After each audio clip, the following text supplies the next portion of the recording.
আসসালামু আলাইকুম প্রিয় দর্শক, অন্য মঞ্চের আলাপ চাইতায় আপনাদের সকলকে আমন্ত্রণ জানাচ্ছি। আসসালামু আলাইকুম। এতক্ষণে অরিন্দম কহিলা বিশ্বাদেশ ডক্টর মোহাম্মদ ইউনুস আলী রিয়াজ গ্রেফতার করা হয়েছে।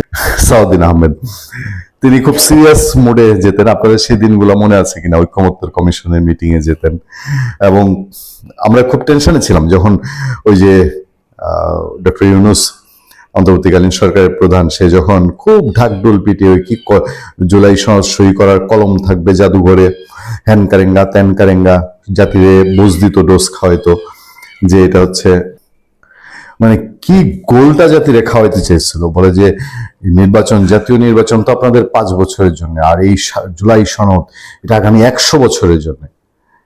খুব বিজ্ঞ শ্রেণীর, আমরা তো ছোট মানুষ, বাংলাদেশে খ্যাতিমান আইনবিদ কয়েকজনের সঙ্গে বসছিলাম, একদম আইনে তারা এক্সপার্ট, নাম বললে চিনবেন আপনারা, আমি আর নাম বলতে চাই না, এটা অনানুষ্ঠানিক একটা জায়গার আলোচনায়। সেখানে তারা বলছিল যে আলী রিয়াজ যে কি সর্বনাশ করতে চাইছে এই দেশের। আলী রিয়াজ এত বড় ডেঞ্জারাস, এত রকম ক্রিটিক্যাল, যে জুলাই সনদের প্রতি পরতে পরতে সে কিভাবে 71-এর মুক্তিযুদ্ধকে হেয় করা যায়, 71-এর মুক্তিযুদ্ধকে মুছে ফেলা যায়, ধুলায় মিশিয়ে দেওয়া যায়, সেই চেষ্টাটা সবটা করছে। এবং দিন শেষে সেই সালাউদ্দিন ভাই আমাদের, যিনি বহু ত্যাগ তিতিক্ষা পার হয়ে আজকে গভর্নমেন্টের একরকম সেকেন্ড থার্ড ম্যান বোঝা যায়। তো সংসদের দিকে তাকালে বিএনপির দিকে, ক্ষমতাসীন দলের দিকে ওনাকেই বেশি লাউড দেখা যায়। তিনি এসে বললেন, আনুষ্ঠানিকভাবে বলা যায় সংসদে দাঁড়িয়ে, যেহেতু সাউদ্দিন আহমেদ স্বরাষ্ট্রমন্ত্রী বলছেন যে এটা প্রতারণার দলিল এবং জাতীয় প্রতারণা, মানে ইউনুস এটা জাতীয় প্রতারণা, জাতীয় চিট করছে। তাহলে জাতীয় চিটার ইউনুস, এই পুরো বাংলাদেশের মানুষ শেষে জালিয়াত বলছিল না? এই ইউনুসের চিটিং এখন হারে হারে টের পাচ্ছে বিএনপি। আমি একটু শোনাই আপনাদেরকে, এবং শুনতে কেউ পাবেন যে এই বিএনপি গণভোটকে যেভাবে বলেছে, গণভোট বেআইনি, অবৈধ, এবং গণভোট ওই জামাতের মতো কি আপনার সংবিধান সংস্কার পরিষদের শপথ নেয় নাই, এখন তারা জুলাই সনদকেও অন্তত জাতির সামনে তুলে ধরতে পেরেছে। মহান জাতীয় সংসদে জুলাই জাতীয় সনদ বাস্তবায়ন আদেশ 2025-কে অন্তর্বর্তী সরকারের অন্তহীন প্রতারণার দলিল ও জাতীয় প্রতারণা বলে আখ্যায়িত করেছেন স্বরাষ্ট্রমন্ত্রী সালাউদ্দিন আহমেদ। তিনি সংসদে বলেছেন, এই আদেশের কোনো আইনি বৈধতা নেই এবং এটি সূচনা থেকেই অবৈধ। স্বরাষ্ট্রমন্ত্রী আরো বলেছেন, এই আদেশটি অন্তর্বর্তী সরকারের অন্তহীন একটি প্রতারণার দলিল। এটি আমি আজকে আবার পুনরুচ্চারণ করছি, রাজনৈতিক দলগুলোর দেওয়া নোট অফ ডিসেন্ট মানে ভিন্ন মত এই আদেশে উল্লেখ না করে এটি জাতির সামনে উপস্থাপন করা হয়েছে, যা একটি জাতীয় প্রতারণা। আদেশে আইনি দিক তুলে ধরে সাউদ্দিন আহমেদ বলেন যে এটা এর আগেও বলেছেন যে সেই আদেশ লিগ্যাল ল্যাঙ্গুয়েজে ভয়েস অব ইনিশিও বা সূচনা থেকেই বাতিল, এই অধ্যাদেশেও নয়, আইনেও নয়। মানে পুরোপুরি তিনি এটি নাকচ করেছেন।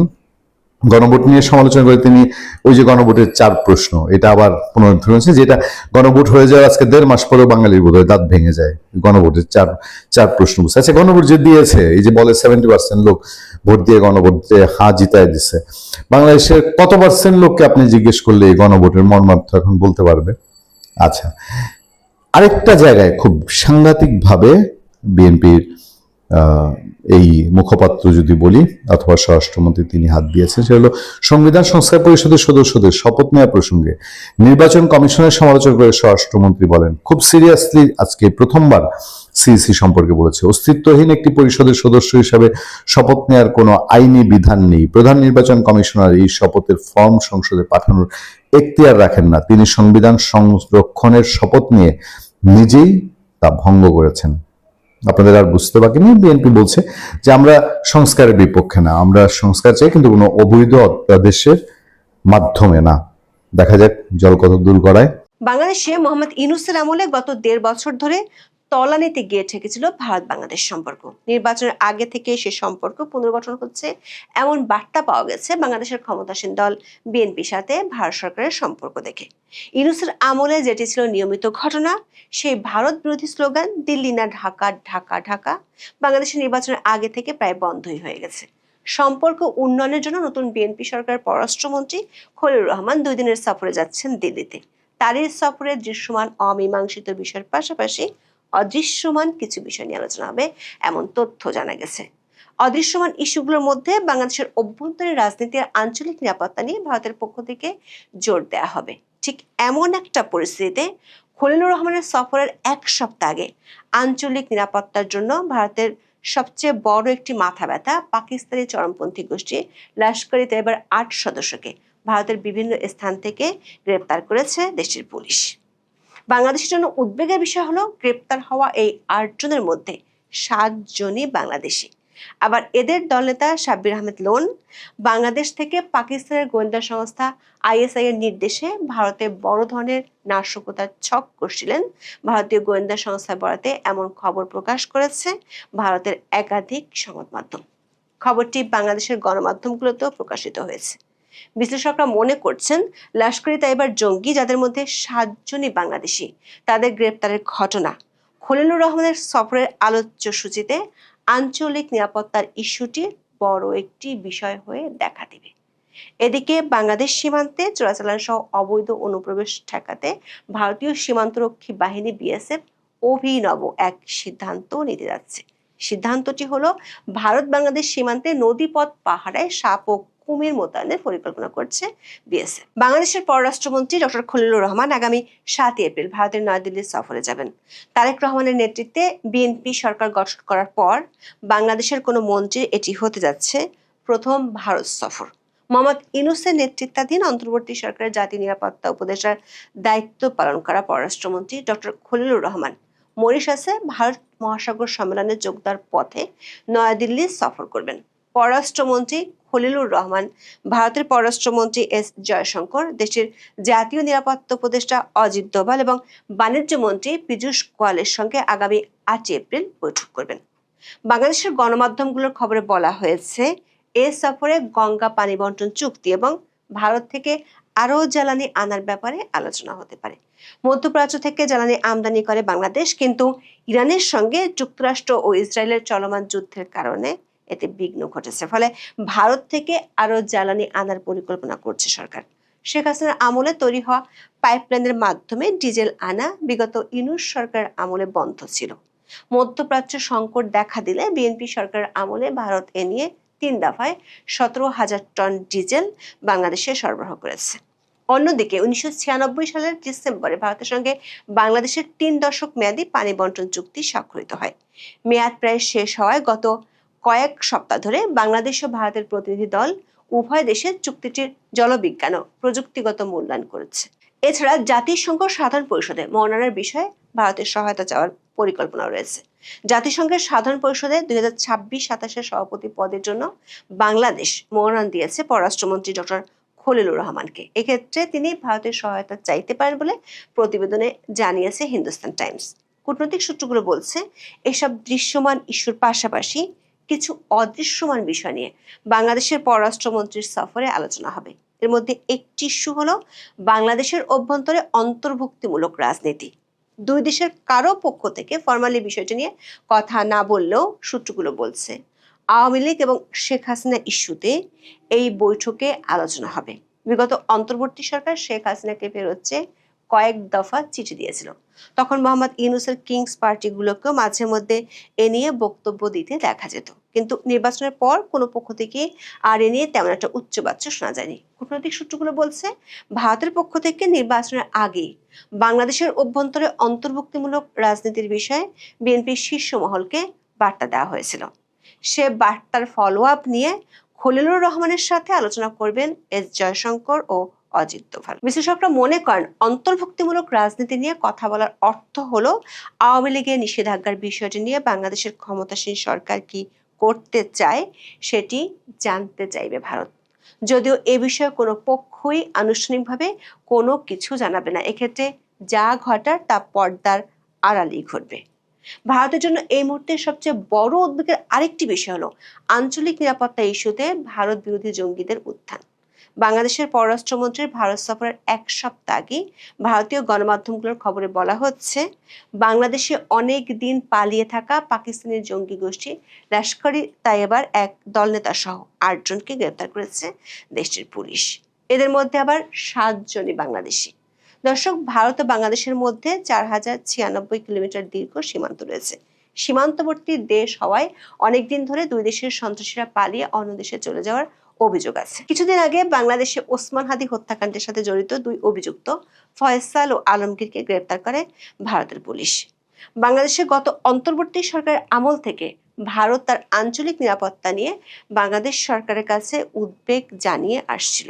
এমন উদ্বেগের মধ্যে সবশেষ ভারতীয় সংবাদ মাধ্যম Times of India, India Today এনডিটিভির খবরে বলা হয়েছে, 2 মাস ধরে চালানো এক অভিযানে পাকিস্তানের চরমপন্থী গোষ্ঠী লস্কর-ই-তৈয়বার 8 সদস্যকে বাংলাদেশ সীমান্ত, কলকাতা, দিল্লি এবং তামিলনাড়ু থেকে গ্রেপ্তার করা হয়। দেশটির পুলিশ বলছে তাদের 7 জনই বাংলাদেশি। সবশেষ গ্রেপ্তার করা হয় দলনেতা সাব্বির আহমেদ লোনকে।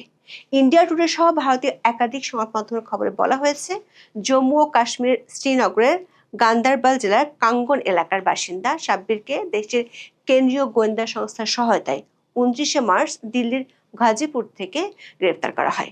সম্প্রতি দিল্লি এবং দক্ষিণ ভারতের কিছু অংশে লস্কর সংশ্লিষ্ট একটি পোস্টার লাগানো চক্রের সন্ধান পাওয়ার পরপরই এই গ্রেপ্তারের ঘটনা ঘটল। গোয়েন্দাদের দাবি, ওই চক্রটি দিল্লি ও কলকাতায় ভারত বিরোধী পোস্টার লাগিয়ে নাশকতার ক্ষেত্র প্রস্তুত করছিল।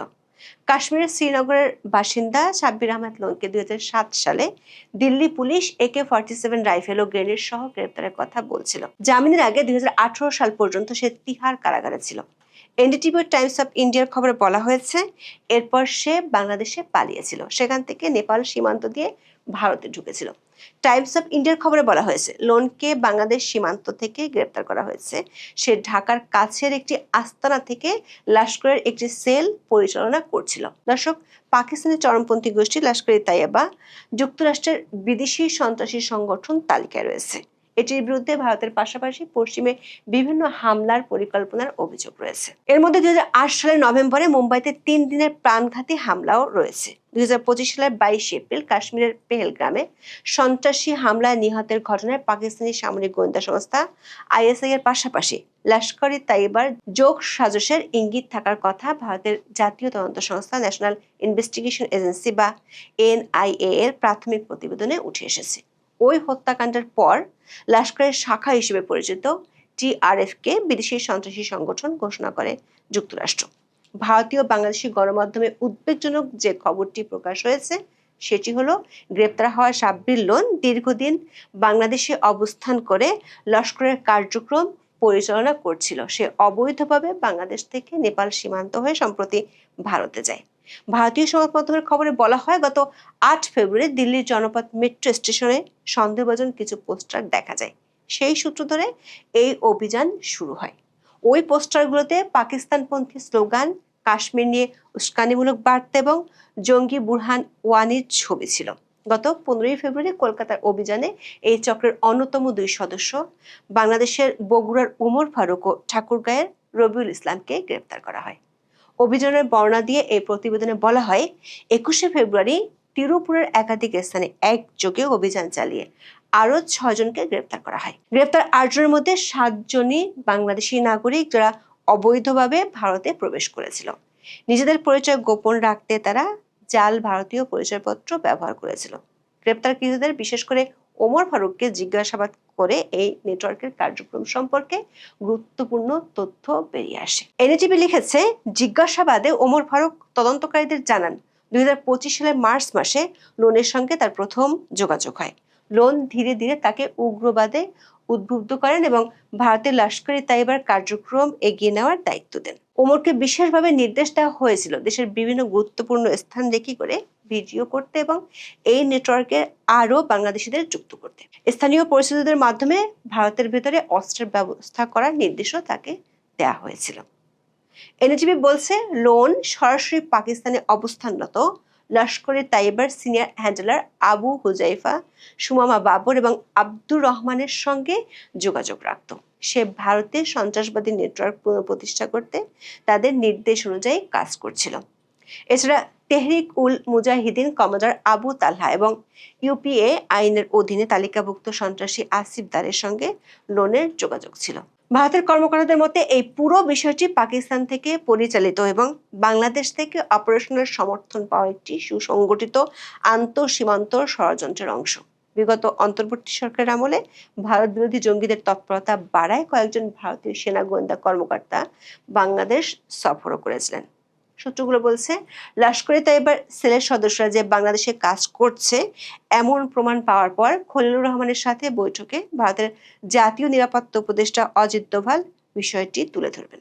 এই বিষয়টি সামনের দিনে দুই দেশের সম্পর্কে অনেক বড় ইস্যু হতে পারে বলে অনেক বিশ্লেষক মনে করছেন। কারণ 2024 আগস্টের পর ইউনূসের আমলে ফাঁসির দণ্ডপ্রাপ্ত জঙ্গিরা হরে দরে জেল থেকে পালিয়েছে, যেটা এখনো ধরাছোঁয়ার বাইরে রয়ে গেছে। কয়েকদিন আগে দিল্লিতে বাংলাদেশি হাই কমিশনার বলেছিলেন, কোনোভাবেই বাংলাদেশের মাটি ভারত বিরোধী কোনো কাজে ব্যবহার করতে দেয়া হবে না। এর মধ্যে ভারতীয় গণমাধ্যমের আরেকটি খবর হলো, ভারত বাংলাদেশ সীমান্তে নদীপথ পাহাড়ে সাপ ও কুমির মোতায়েনের পরিকল্পনা করছে ভারতীয় সীমান্তরক্ষী বাহিনী বিএসএফ। গত 9 ফেব্রুয়ারি অনুষ্ঠিত বিএসএফ এর শীর্ষ কর্মকর্তাদের বৈঠকে এই সিদ্ধান্ত নেওয়া হয়। দর্শক, বাংলাদেশে ও ভারতের মধ্যকার একটি স্পর্শকাতর ইস্যু হলো সীমান্ত হত্যা। গত কয়েক মাসের সীমান্ত হত্যা কমে গেলেও চোরাচালান সহ অবৈধভাবে সীমান্ত পাড়ি দেওয়ার ঘটনা ঘটেছে। বিএসএফ এরই মধ্যে সীমান্তে উন্নত প্রযুক্তি যেমন নজরদারি ড্রোন, জিপিএস সমর্থিত ট্র্যাকিং এবং লোকেটিং গেজেট এবং থার্মাল ইমেজার দিয়ে 24 ঘন্টা নজরদারি করছে।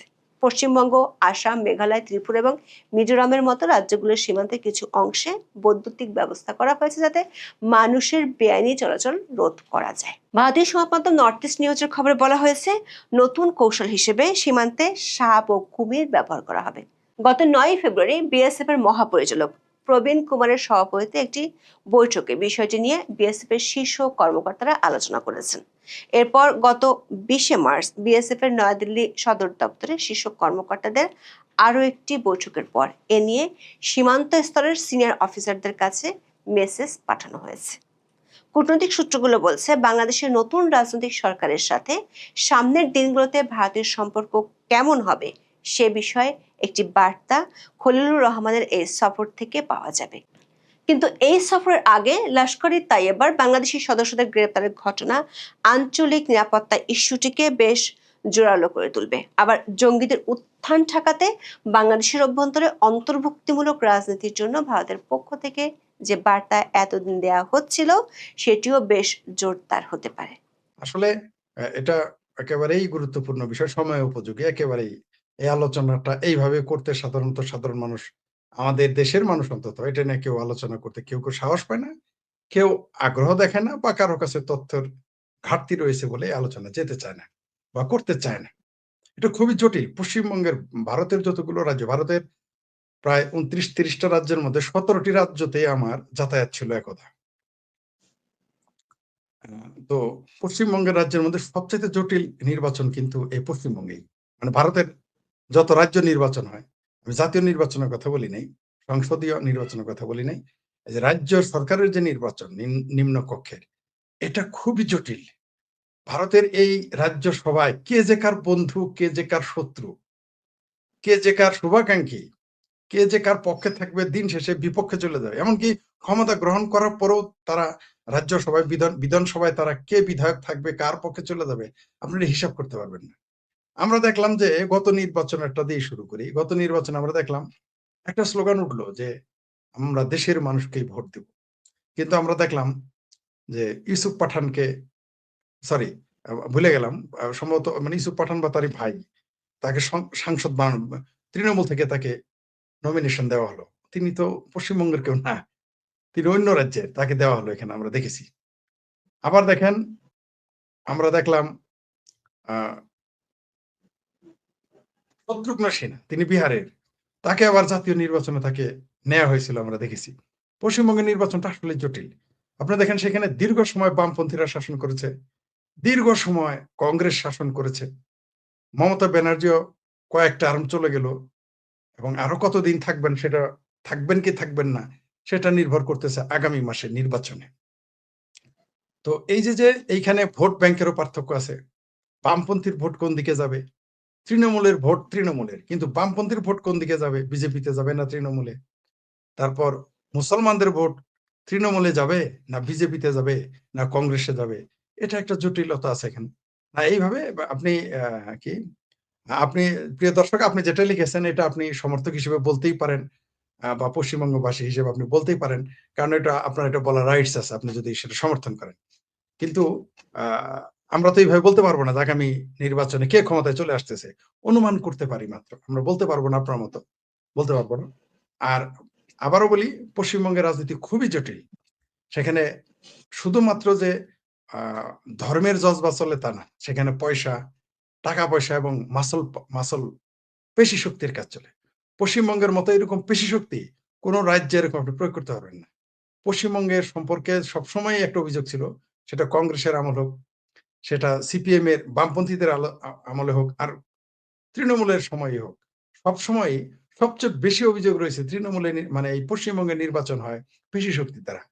অনেক সময় কেউ কেউ বলেছে জোর করে ভোট নিয়েছে, ভয় দেখে। দিল্লি যাচ্ছেন পররাষ্ট্রমন্ত্রী খলিলুর রহমান। কাগজে কলমে বলা হচ্ছে এই সফরে জ্বালানি, ভিসা, গঙ্গার পানি চুক্তি এবং সীমান্ত ইস্যু নিয়ে আলোচনা হবে। কিন্তু এই সফরের উদ্দেশ্য কি শুধুই অফিসিয়াল আলোচনা, নাকি ভেতরে ভেতরে রয়েছে অন্য ইস্যু? চূড়ান্ত হতে যাচ্ছে বড় কোনো রাজনৈতিক সমীকরণ।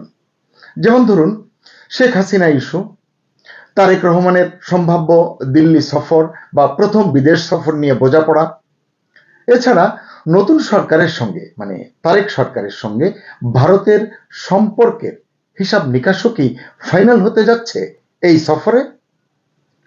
সব মিলিয়ে খলিলুর রহমানের এই সফরটাই কি হতে যাচ্ছে দুই দেশের জন্য একটা টার্নিং পয়েন্ট? ইতিমধ্যেই আপনারা জেনেছেন আগামী 7 এপ্রিল 2 দিনের রাষ্ট্রীয় সফরে দিল্লি যাচ্ছেন বাংলাদেশের পররাষ্ট্রমন্ত্রী খলিলুর রহমান। বিএনপি নেতৃত্বাধীন বর্তমান সরকার গঠনের পর এটাই কোনো বাংলাদেশি মন্ত্রীর প্রথম ভারত সফর। কূটনীতিকরা এটাকে কেবলই সফর না বলে বলছেন এটা হতে যাচ্ছে সম্পর্ক পুনঃপ্রতিষ্ঠার সূচনা দুই দেশের। সফরকালে ভারতের পররাষ্ট্রমন্ত্রী এস জয়শঙ্করের সঙ্গে বৈঠকের সম্ভাবনা রয়েছে, মোটামুটি চূড়ান্ত হয়েছে বাংলাদেশের পররাষ্ট্রমন্ত্রীর। এছাড়া ভারতের জাতীয় নিরাপত্তা উপদেষ্টা অজিত দোভাল, বাণিজ্যমন্ত্রী পীযূষ গোয়েল এবং পেট্রোলিয়াম ও প্রাকৃতিক গ্যাস মন্ত্রী হরদীপ সিং পুরীর সঙ্গেও তার সাক্ষাৎ আয়োজনের বিষয়টি প্রক্রিয়াধীন রয়েছে। ধারণা করা হচ্ছে বৈঠক হবে। তো প্রকাশ্য যে আলোচনার কথাগুলো বলা হচ্ছে সেখানে মূলত 4টি বা 5টি ইস্যু সামনে আসছে। সরকারি ভাষায় এই সফরের ফোকাসড ইস্যুগুলো হলো জ্বালানি সংকট, ভিসা সমস্যা, গঙ্গার পানি বন্টন চুক্তি এবং সীমান্ত ইস্যু। এছাড়া সীমান্ত এলাকা দিয়ে ভারতীয়দের পুশ ইন সহ দ্বিপাক্ষিক সম্পর্ক উন্নয়নের বিষয় কিন্তু রয়েছে। সন্দেহ নেই ইস্যুগুলো গুরুত্বপূর্ণ, কিন্তু তারপরও বলবো এই ইস্যুগুলোই কি সব, মানে এখানেই শেষ? আমার তেমনটি মনে হয় না। জানু কূটনীতিকরা বলছেন এই সফরের আড়ালে অন্য বাস্তবতাও রয়েছে, মানে অন্য ইস্যু আছে, এবং সেটাই আসলে হতে যাচ্ছে এই সফরের টার্নিং পয়েন্ট। সুপ্রিয় দর্শক, কূটনীতিতে সব কথা বলা হয় না, অনেক কিছু বোঝানো হয় কিংবা বুঝে নিতে হয়। আর এই সফরের আসল গল্পটা এখানেই। চলুন আমরা সহজ ভাষায় বুঝতে চেষ্টা করি। আচ্ছা, এই সফরের আসল উদ্দেশ্য কি হতে পারে বলে আপনার মনে হয়? ঢাকা দিল্লি সম্পর্ক রিসেট না রিব্যালেন্স? কারণ অবৈধভাবে ক্ষমতা দখলকারী মেটিকুলাস ডিজাইনার, খাঁটি বাংলায় কুচক্রীও বলতে পারেন, সেই অন্তর্বর্তী সরকারের সময় বাংলাদেশ ভারত সম্পর্ক অনেক দূরত্বে চলে গিয়েছিল, কূটনীতির ভাষায় তলানিতে ঠেকেছিল। এখন প্রশ্ন, গণতান্ত্রিকভাবে নির্বাচিত বর্তমান সরকারের কোন মন্ত্রীর প্রথম সফরে সেই সম্পর্ক কি রিসেট হতে যাচ্ছে, নাকি হবে, নাকি নতুন করে কোনো শর্ত বসবে, অর্থাৎ চ্যালেঞ্জ বাড়বে তারেক সরকারের জন্য? এরপর দেখা যাক এই সফরে তারেক রহমান ফ্যাক্টরটা কিভাবে উঠে আসে।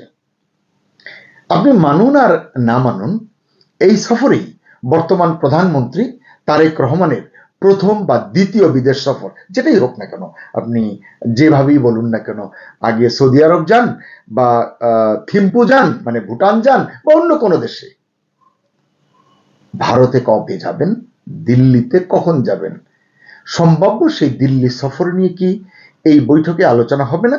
যেহেতু পররাষ্ট্রমন্ত্রী যাচ্ছেন, কারণ আমরা জানি ভারত তো দাওয়াত দিয়ে রেখেছে, ভারতের প্রধানমন্ত্রী নরেন্দ্র মোদীও সম্পর্ক পুনঃপ্রতিষ্ঠার জন্য হাত বাড়িয়ে রেখেছেন। দিল্লির কূটনৈতিক পাড়ায় যোগাযোগ আছে এমন বাংলাদেশি কূটনীতিকরাও মনে করছেন পররাষ্ট্রমন্ত্রী খলিলের এই সফরেই সেই আলোচনা উঠতে পারে এবং একটা সিদ্ধান্ত চূড়ান্ত হতে পারে। কারণ পররাষ্ট্রমন্ত্রীর সঙ্গে প্রধানমন্ত্রী তারেক রহমানের পররাষ্ট্র বিষয়ক উপদেষ্টা হুমায়ুন কবিরও রয়েছেন এই সফরে, মানে থাকবেন এই সফরে। অর্থাৎ ভেতরে ভেতরে বিষয়টি ফাইনাল হতে পারে এমনটা ধারণা করা যায়। কারণ দিল্লির সঙ্গে সরাসরি রাজনৈতিক সম্পর্ক তৈরি করাটা বর্তমান সরকারের জন্য বড় অগ্রাধিকার বলে বিবেচনা করা হচ্ছে। এবার আসুন অত্যন্ত সেন্সিটিভ একটি ইস্যুতে। সেন্সিটিভ বলুন বা ক্রিটিক্যাল বলুন, সেটা হচ্ছে শেখ হাসিনা ইস্যু। শেখ হাসিনা বর্তমানে ভারতে অবস্থান করছেন, তার প্রত্যাবর্তনের ইস্যুটি বাংলাদেশের রাজনীতিতে অবশ্যই একটি বড় প্রশ্ন। আপনারা জানেন তার বিরুদ্ধে একাধিক মামলা রয়েছে, তার দলের উপরে দলের কার্যক্রমে নিষেধাজ্ঞা রয়েছে, শেখ হাসিনার উপরে আইসিটি থেকে দেওয়া মৃত্যুদণ্ডের রায় রয়েছে। এসব নিয়ে বর্তমান সরকারের ভাবনা কি, এগুলো নিশ্চয়ই আলোচনা হবে। দিল্লি নিশ্চয়ই এই সব বিষয়েরও একটা কুল কিনারা পেতে চেষ্টা করবে আসন্ন সফরে, আসন্ন আলোচনাগুলোতে। তাই মনে করা হচ্ছে সরকারিভাবে না বললেও শেখ হাসিনা ইস্যুটি অটোমেটিক্যালি আলোচনায় এসে যাবে। এবং কেউ কেউ এমনটাও মনে করছেন বর্তমান সরকারের জন্য এটা একটা স্মার্ট মুভ হবে যদি তারা এই ইস্যুতে একটা উইন উইন সিচুয়েশন তৈরি করতে পারে। আপনারা জানেন ত্রয়োদশ জাতীয় সংসদ নির্বাচনে আওয়ামী লীগ অংশ নিতে পারেনি। কেন পারেনি সেটা আপনারা জানেন, কিন্তু শেষ মুহূর্তে দেখা গেছে ভোটের দিন বিএনপিকে আওয়ামী লীগ সমর্থকরা, কর্মীরা নীরবে সমর্থন দিয়েছে। এটি এখন আওয়ামী লীগের তরফ থেকেও বলা হচ্ছে এবং বিএনপিরও অনেকে এটি স্বীকার করেন। এই আলোচনাটি আসলে এখন সর্বত্র চলছে। এরই ধারাবাহিকতায় রাজনীতির ভেতরে ভেতরে একটা নতুন সমীকরণ এই সফরে তৈরি হতেই পারে। আমরা জানি পররাষ্ট্রমন্ত্রী খলিলুর রহমান ইতিমধ্যেই গত 14 মার্চ যুক্তরাষ্ট্র এবং তুরস্ক সফর করেছেন।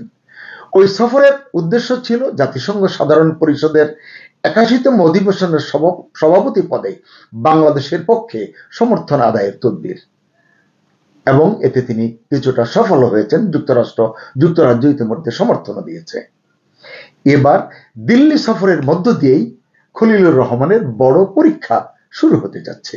কারণ বড় শক্তিগুলোর মধ্যে ভারসাম্য রক্ষার কৌশলী বাংলাদেশের মতো দেশের কূটনীতি, পররাষ্ট্রনীতির ক্ষেত্রে গুরুত্বপূর্ণ বলে বিবেচিত হয়। আগেই বলেছি খলিলুরের এই সফরকে বাংলাদেশ ভারত কূটনৈতিক সম্পর্কের ক্ষেত্রে গুরুত্বপূর্ণ হিসেবে দেখা হচ্ছে।